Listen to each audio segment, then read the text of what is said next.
Selamat datang kembali di penjelajahan mendalam kita. Hari ini kita mau fokus ke sesuatu yang mungkin rasanya dekat banget ya sama keseharian Anda. Yaitu gimana sih cara kita ngelola uang di kepala kita. Hmm, Pernah nggak Anda ngerasa kalau katakanlah uang bonus gitu, rasanya beda aja dari gaji bulanan? oh sering itu. Atau mungkin Anda punya pos anggaran liburan yang kayaknya terpisah jauh gitu dari pos kebutuhan pokok? Nah, kita bakal kupas tuntas nih bab 9 dari sumber kita, judulnya Ember dan Anggaran, atau Buckets and Budgets. Betul. Bab ini tuh menyoroti konsep ember mental, atau ya kategori-kategori anggaran yang kita bikin sendiri. Dan gimana ini seringkali agak nabrak ya sama ide ekonomi klasik yang bilang semua uang itu sama aja nilainya, bisa saling ganti gitu. Iya, fungible istilahnya. Nah, misi kita kali ini, kita mau bongkar kenapa sih kita ngelakuin ini dan apa dampaknya. Dikenalnya sebagai mental accounting atau ya akuntansi mental. Intinya sih kita ini punya kecenderungan kuat buat ngelompokin, terus ngasih label, dan abis itu memperlakukan uang secara beda, tergantung datangnya dari mana atau mau dipakai buat apa. Padahal kalau dipikir-pikir, Rp1 aja kan? Nah, itu dia. Kalau dipikir secara logis, pakai kacamata ekonomi standar, ya Rp1 nilainya sama aja. Mau dapat dari gaji kek, dari bonus kek, mau dipakai beli makan atau ditabung. Kemampuan uang buat saling ganti ini namanya fungibility. Oke, Tapi mental accounting ini nunjukin dalam kehidupan nyata, kita sebagai manusia, bukan ekons yang super rasional itu loh. Kita tuh nggak selalu lihat uang sefleksibel itu. Kita kayak bikin kotak-kotak mental gitu buat uang kita. oke. Mari kita bongkar lebih dalam nih. Konsep kotak atau ember mental ini rasanya intuitif banget ya. Kita semua mungkin punyalah semacam anggaran di kepala. Anggaran makan siang, transportasi, hiburan, atau mungkin ada anggaran khusus buat ngopi pagi. Pasti ada itu. Ini kan rasanya wajar ya, dan ngebantu kita juga ngatur pengeluaran. Tapi yang menarik dari bab 9 ini tuh, gimana label yang kita tempelin ke uang ini ternyata punya pengaruh gede ke keputusan kita.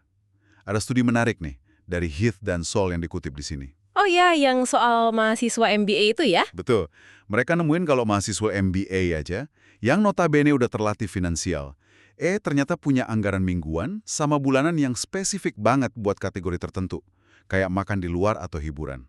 Anda sendiri mungkin juga punya sistem gitu kan? Sangat mungkin. Dan studi itu nunjukin sesuatu yang krusial. Label-label yang kita pasang di ember uang kita, misalnya dana darurat, uang bensin, tabungan pendidikan anak, ini jadi apa yang disebut SIFs, supposedly irrelevant factors. Faktor yang seharusnya tidak relevan. Kedengarannya penting ya?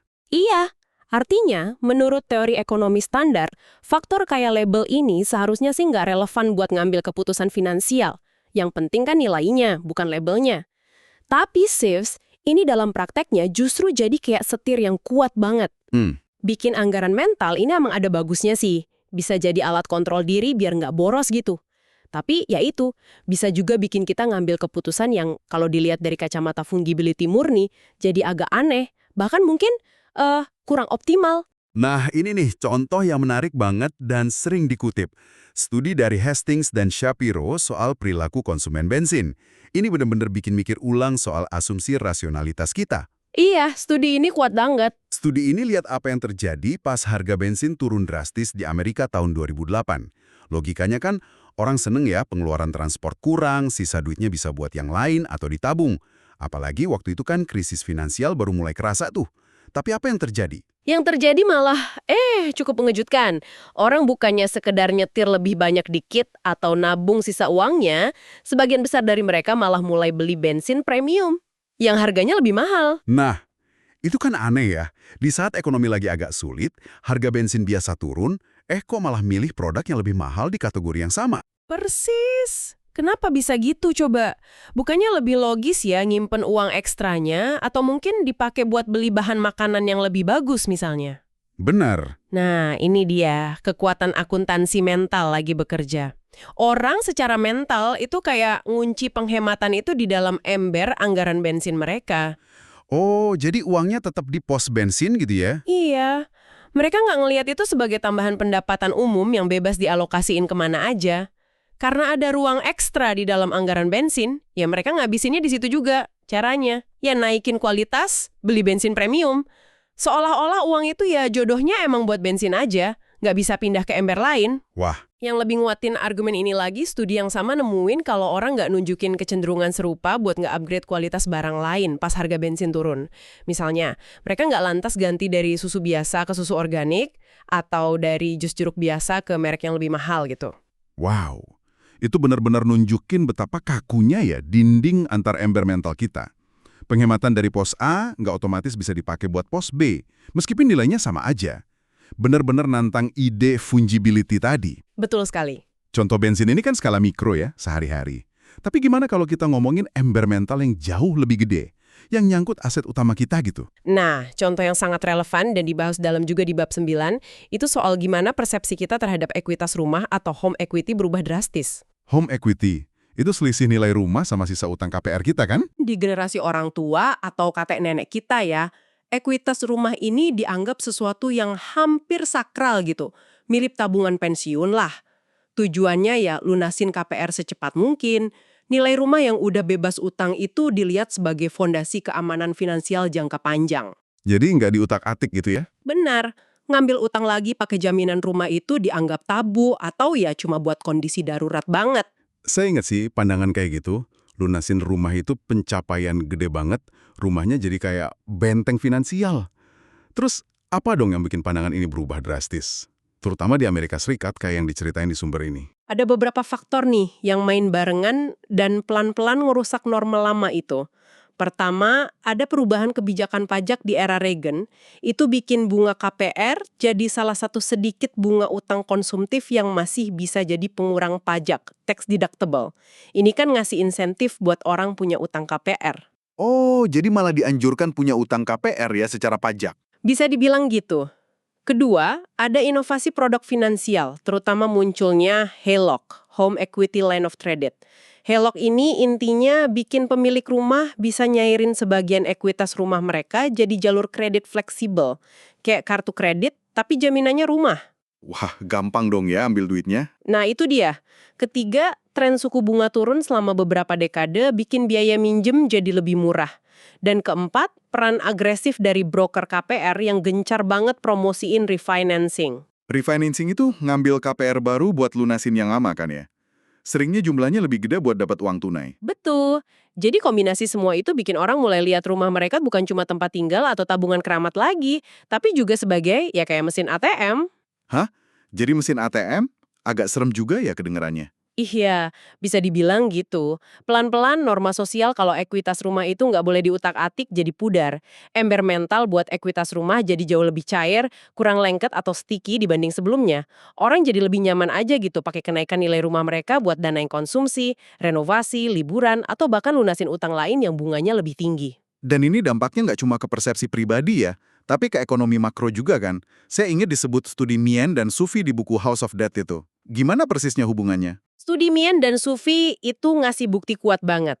Mereka nunjukin gimana kenaikan harga rumah secara langsung itu ngedorong peningkatan pengeluaran konsumsi. Jadi kalau harga rumah naik, orang jadi lebih boros gitu. Kurang lebih gitu. Di kota-kota atau wilayah yang harga rumahnya naik pesat, penjualan barang tahan lama kayak mobil juga ikut melonjak signifikan. Kenapa? Ya karena orang ngerasa lebih kaya, wealth effect, dan mereka punya akses gampang buat minjam duit tunai pakai jaminan kenaikan nilai rumah mereka itu.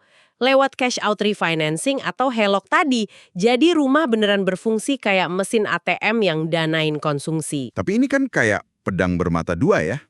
Pas gelembung properti pecah, terus harga rumah anjlok. Nah, tepat sekali. Pas harga rumah jatuh kayak pas krisis finansial 2008, efeknya kebalik. Orang nggak cuma ngerasa lebih miskin, tapi mesin ATM mereka juga macet. Nggak bisa ambil duit lagi. Betul. Mereka nggak bisa lagi minjem pakai jaminan rumah, malah mungkin nilai utang KPR mereka jadi lebih gede dari nilai rumahnya, underwater mortgage.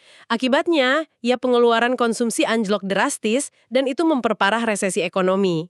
Ini menunjukin betapa bahayanya ya kalau sebuah aset yang tadinya dianggap tabungan jangka panjang, berubah fungsi jadi sumber dana konsumsi jangka pendek di kepala banyak orang. Ini menarik kalau dibandingin sama ember kekayaan lain, misalnya investasi di pasar saham. Kenapa dampaknya beda? Kan sama-sama aset.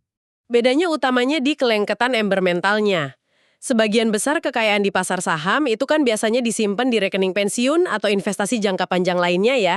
Iya, yang susah diambil biasanya. Nah, rekening-rekening ini seringkali punya aturan penalti yang lumayan kalau ditarik sebelum waktunya. Secara psikologis juga, kita cenderung lihatnya itu sebagai dana masa depan, bukan buat dipakai sekarang. Makanya rekening pensiun ini ember mentalnya jauh lebih lengket. Oh, oke. Itu sebabnya pas pasar saham anjlok, misalnya waktu .com bubble pecah di awal 2000-an, dampaknya ke pengeluaran konsumsi real itu nggak separah dampak jatuhnya pasar perumahan.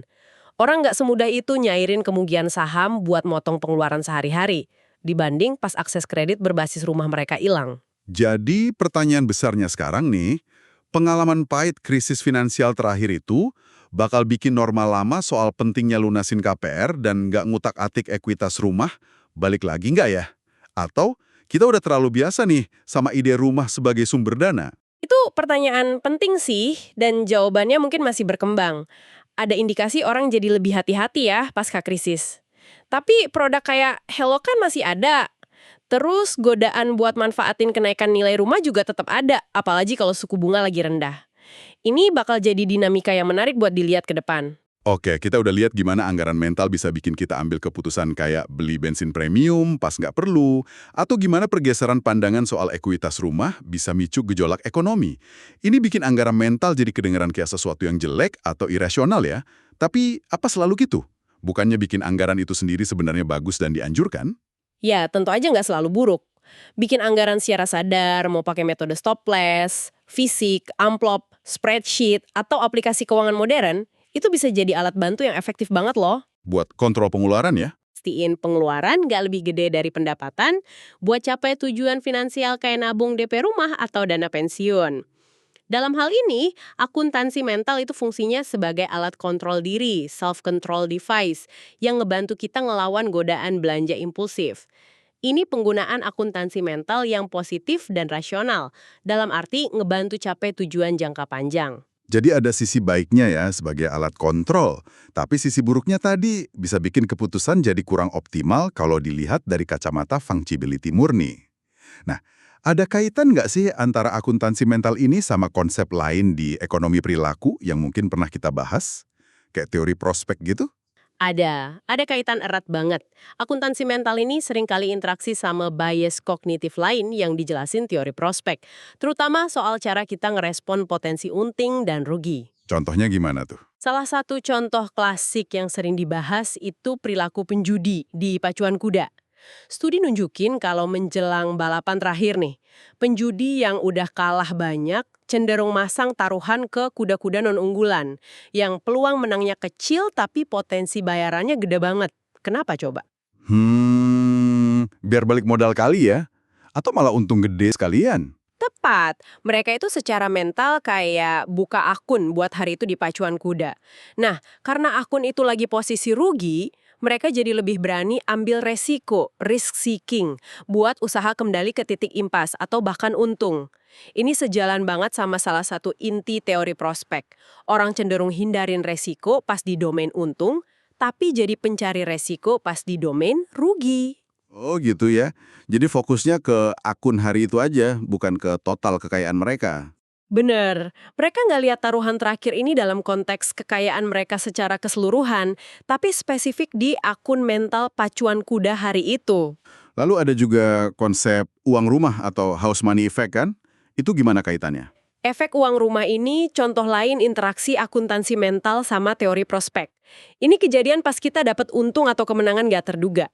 Uang hasil kemenangan ini seringkali rasanya beda aja gitu dari uang yang kita dapat dari kerja keras atau modal awal kita. Oh iya, kayak uang nemu gitu ya? Nah, secara mental, kita masukinnya ke ember yang beda, yang rasanya kurang nyata atau kurang berharga.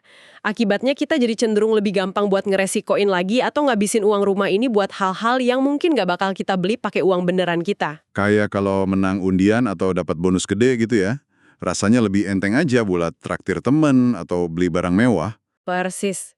Contoh klasik lain ya di kasino. Kalau Anda datang bawa katakanlah $100, terus menang $200, jadi total punya 300. Anda mungkin bakal jauh lebih berani bertaruh pakai $200 keuntungan itu dibanding kalau Anda datang bawa $300 dari awal. Padahal sama-sama $300 ya. Iya, secara mental, $200 itu rasanya kayak uang kasino atau uang rumah, bukan uang Anda sepenuhnya. Padahal logisnya ya 300 ya 300. Fenomena uang rumah ini bahkan bisa bahaya loh di pasar finansial. Gimana tuh? Investor yang baru aja untung gede mungkin ngerasa main pakai uang rumah, terus jadi mulai ambil risiko yang jauh lebih gede dari biasanya. Ini bisa kontribusi ke pembentukan gelembung aset, asset bubbles, dan ya kerugian besar pas pasar berbalik arah. Jadi, kesimpulan dari penjelajahan kita di bab 9 ini nih, cara kita nganggap uang ternyata jauh lebih kompleks dan psikologis ya, daripada sekedar angka di rekening. Ember-ember mental yang kita bikin, label yang kita tempelin, anggaran yang kita susun, semua ini secara fundamental ngebentuk persepsi kita dan ngarahin keputusan finansial kita. Kadang ke arah yang baik, kadang ya ke arah yang kurang optimal. Benar banget. Contoh bensin premium sama pergeseran pandangan soal ekuitas rumah, tadi benar-benar ilustrasi kuat sih betapa dalamnya pengaruh akuntansi mental ini. Betul sekali. Dan memahami akuntansi mental ini jadi kunci buat ngejelasin banyak perilaku ekonomi di dunia nyata yang sulit atau bahkan nggak bisa dijelasin sama teori ekonomi neoklasik standar yang landasannya fungibilitas dan rasionalitas penuh itu. Jadi, ini bukan berarti kita irasional ya. Bukan berarti kita sepenuhnya irasional, tapi ini nunjukin adanya interaksi yang kompleks antara logika finansial sama psikologi kita sehari-hari. Faktor-faktor yang seharusnya nggak relevan, kayak sumber uang atau tujuan pakainya, ternyata punya dampak yang nyata dan signifikan banget. Mengakui adanya akuntansi mental ini ngebantu kita mahamin diri sendiri dan orang lain sebagai pengambil keputusan finansial dengan lebih baik gitu. Nah, sebagai penutup nih, mungkin ini bisa jadi bahan refleksi menarik buat Anda para pendengar. Coba deh luangkan waktu sejenak setelah ini buat ngamatin pembukuan mental Anda sendiri. Ada nggak sih ember-ember uang yang Anda perlakukan beda banget? Mungkin uang THR sama gaji bulanan. Bisa jadi. Atau uang hadiah ulang tahun rasanya lebih bebas gitu dibelanjain dibanding gaji. Atau ada anggaran tertentu yang rasanya kaku banget, sementara yang lain lebih fleksibel.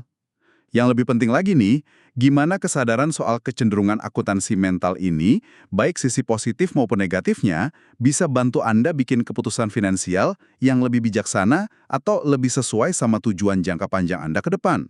Mungkin ada dinding ember yang perlu agak dilubangi dikit, atau sebaliknya, ada yang perlu diperkuat. Pertanyaan bagus tuh buat direnungkan. Oke deh. Terima kasih sudah menyimak pembahasan mendalam kita kali ini tentang gimana kita secara mental mengelola ember dan anggaran kita. Semoga memberikan wawasan baru ya. Sampai jumpa di penjelajahan berikutnya.